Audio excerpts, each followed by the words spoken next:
Hey, welcome back to the Disney Plus Everyday Challenge, and today we have Made in a Day. And today is the 1350th episode of this series.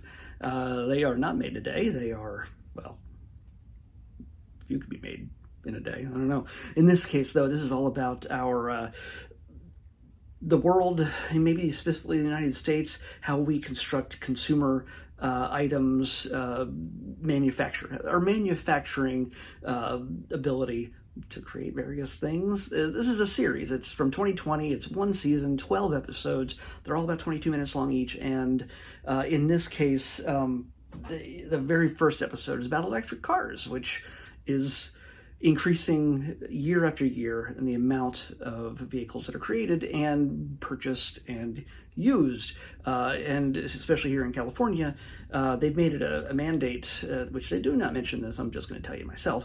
I think by 2030, they're not even going to be allowed to sell non-electric cars in the next 17 years or so. So yeah, it's not going to be, wait, no. It's 2023 minus 30, 7 years. It's, yeah, I lost track of what year it is.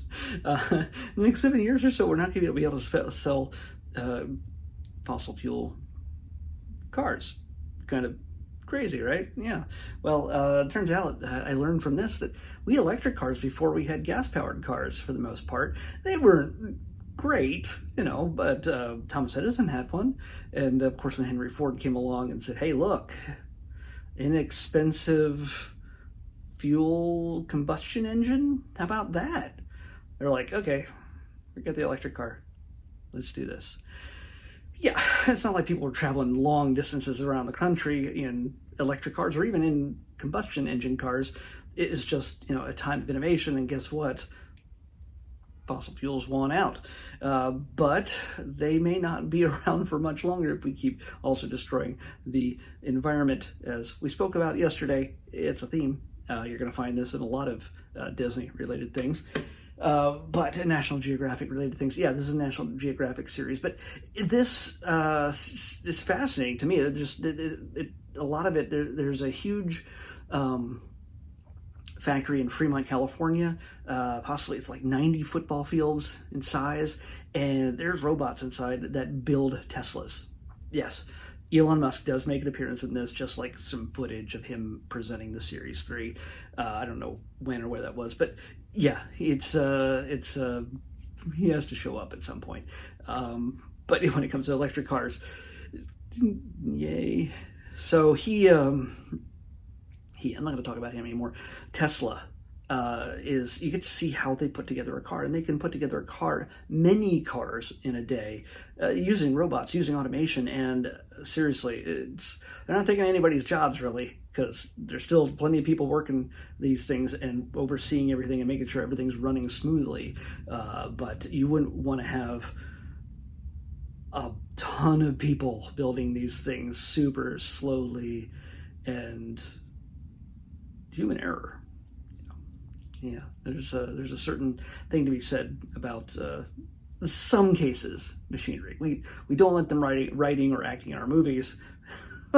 we want them building our cars more efficiently and precisely.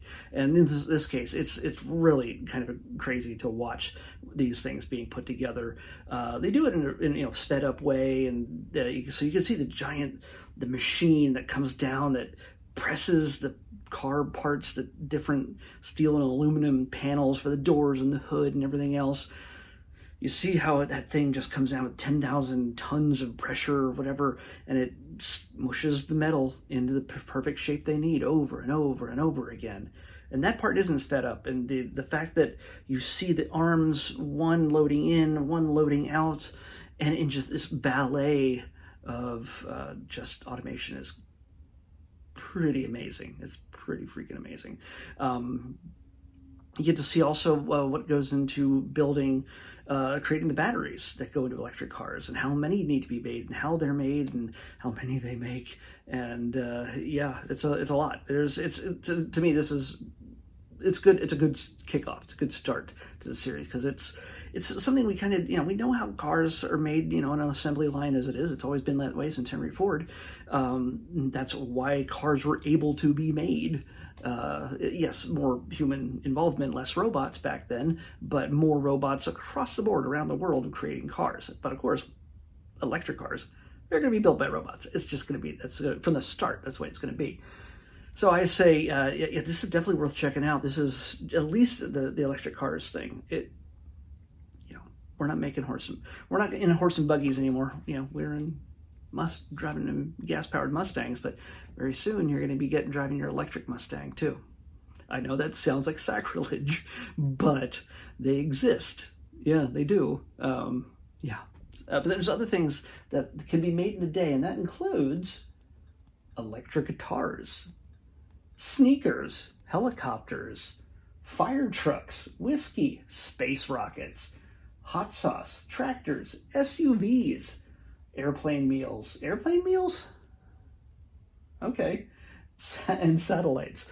So yeah, there's a lot of stuff that, this is National Geographic. So yeah, while it is completely fascinating from an adult's perspective, I think a lot of these were also chosen to be attractive to kids. And I think the tone of this isn't a talk down type of thing, and it's also not super technical. So adults can appreciate this and kids can get into it without it sounding too much like school, like they're not, we were learning about electric cars today. This is very boring, and here's how. Yeah, no, it's pretty fun. So, but yeah, it's also not like you're a baby. This is how a car is made. No, it's not like that at all. So, adults, kids, all can enjoy this. It's worth checking out. They're really short, 22 minutes, like I said. So, I say give it a shot if you're into this kind of thing. It's one of the honestly more interesting and diverse bits, even though there's 3 different car related ones in this one, or vehicle related ones in this one, but electric guitars, how do they make those? Sounds cool. I might actually watch a few more of those. We'll see. 208. Wow, I don't have to go very far.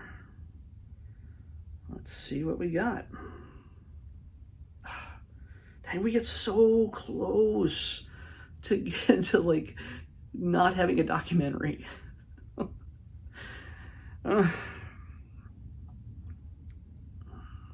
It's not sharks. And I don't want to say it's close, but technically it's close.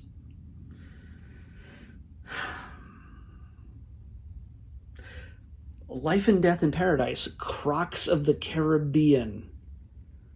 I swear, if there was a Crocs week or month or whatever it is on Discovery or the National Geographic or whatever wherever they decide to dump all their shark footage, there must be a lot of shark footage out there that they can recut a billion different ways to make so many different shark things. I swear, if there was a crocodile one, I'm sure this is probably going to be one of the headliners. I don't know. Life and Death in Paradise, Crocs of the Caribbean is what we're watching next on the Disney Plus Everyday Challenge. Someday we'll get a cartoon again. I don't know. We'll see. Bye.